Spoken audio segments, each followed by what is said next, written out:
National Broadband Network o NBN-DIL, ang pinakabagong eskandalong kinakaharap ng administrasyon. Pero lumang problema ng katiwalian at irregularidad ang bumabalot umano sa kasunduang ito.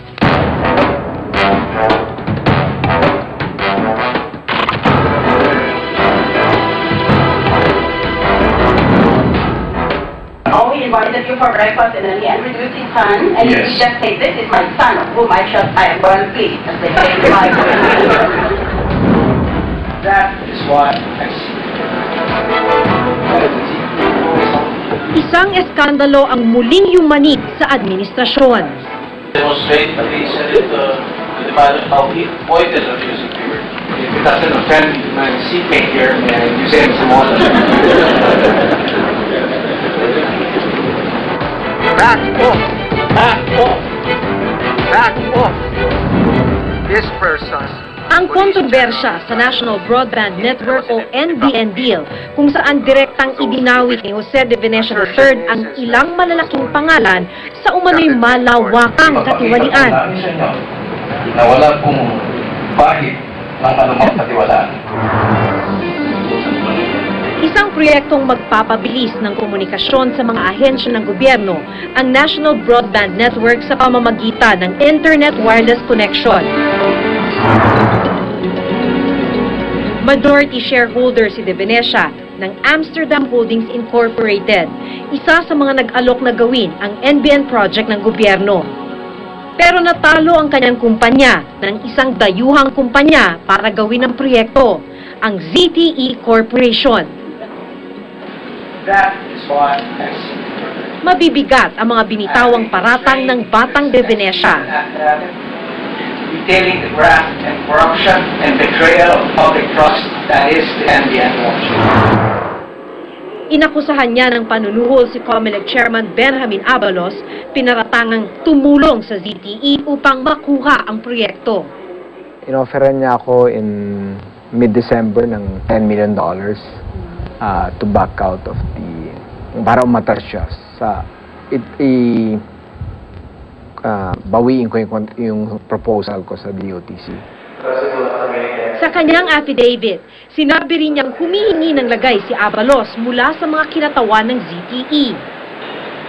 Yung hinihingi niya commission, kinagamit niya pangalan ng presidente at tatay ko na it's the president and the speaker and I are waiting for these commissions. Biglang tumayo yung babae, kasi galit na galit si Abalos, Chairman Abalos, si Fan Yang, pangalan niya.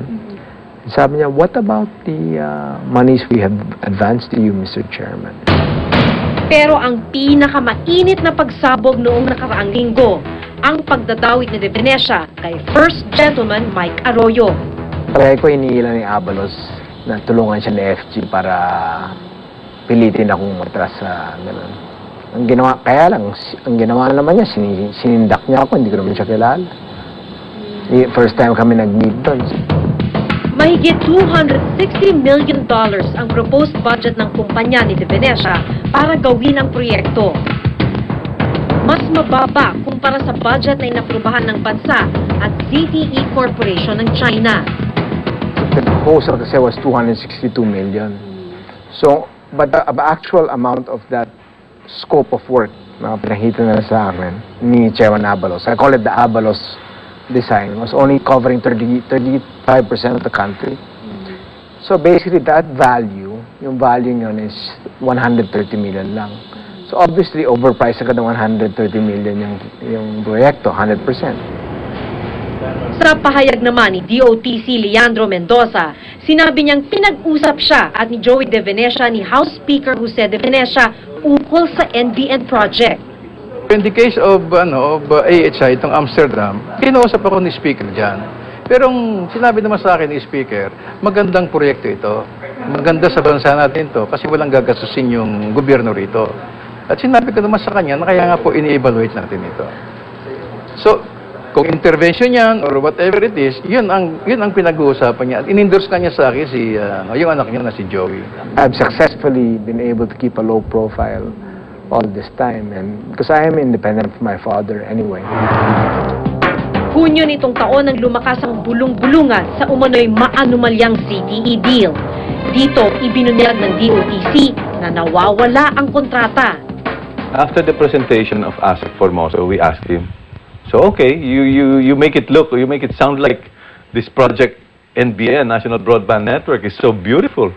Show us the contract. Sabi niya, well, we cannot show the contract because it was stolen last April. What? Munti kami mahulog sa upuan lahat. So sabi namin, madali lang naman yan, ninakaw yung kontrata ng Pilipinas.